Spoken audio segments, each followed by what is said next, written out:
মরা হাঁস সেনাপতির তো গরু গুস্তুকে তলা পায়খানা হয়ে গিয়েছে। আমি আগেই জানি কুকুরের পেটে কোনোদিন দেবাত হজম হয় না।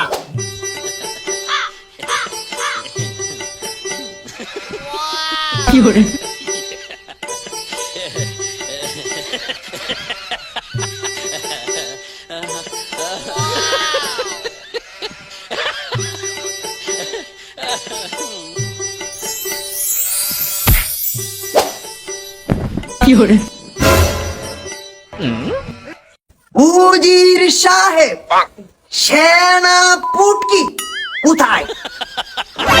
আজ্ঞে হুজুর, উস্তাদি মাফ করবেন জাহাপনা।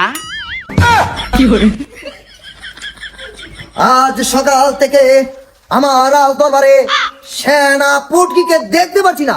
সেনাপতি কোথায়?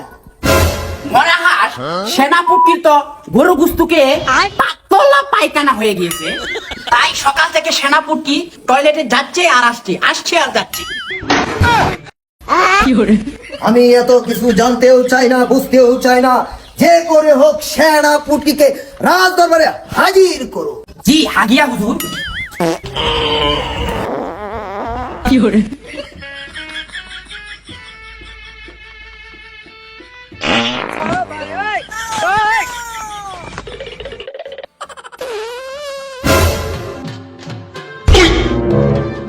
সেনাপতির অবস্থা তো দেখি সিরিয়াস, বিষয়টা তো মরা হাঁসকে অবগত করতে হয়।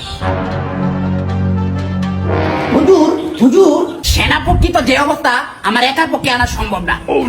খামোশ বেত্তমে, তোমাদের দ্বারা কিছুই হবে না। পাহাড়ি, তুমি তোমার সঙ্গকে নিয়ে যাও। জি হুজুর, আমি এক্ষুনি যাচ্ছি।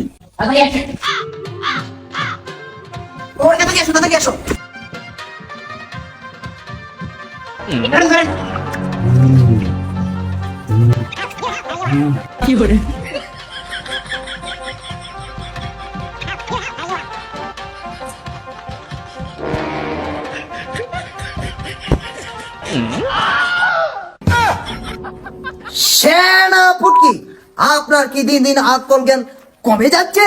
জি আগে হুজুর, আমার শরীরের অবস্থা বেশি ভালো না।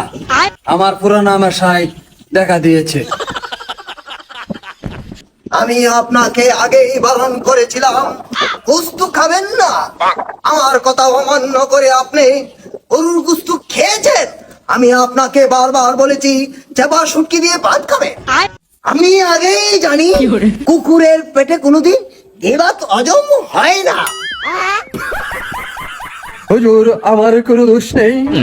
সবাই রাজপ্রাসাদের ভিতরে আমার সামনে যখন গুস্তু খায়, তখন আমি আমার জিহ্বাকে সামাল দিতে পারি নাই, তাই তাদের সাথে অল্প করে আমি গুস্তু খেয়েছি। এখন গুস্তু খেয়ে আমার আগের পুরানা বাসা দিয়েছে, তাতে আমার কি দোষ মহারাজ? তাই আমাকে ক্ষমা করে দিবেন মহারাজ। না না না, আপনার কোনো ক্ষমা নেই। বহুদিন হয়ে গেল, আজও আমি আমার নানিমার মুখ দেখতে পাইনি।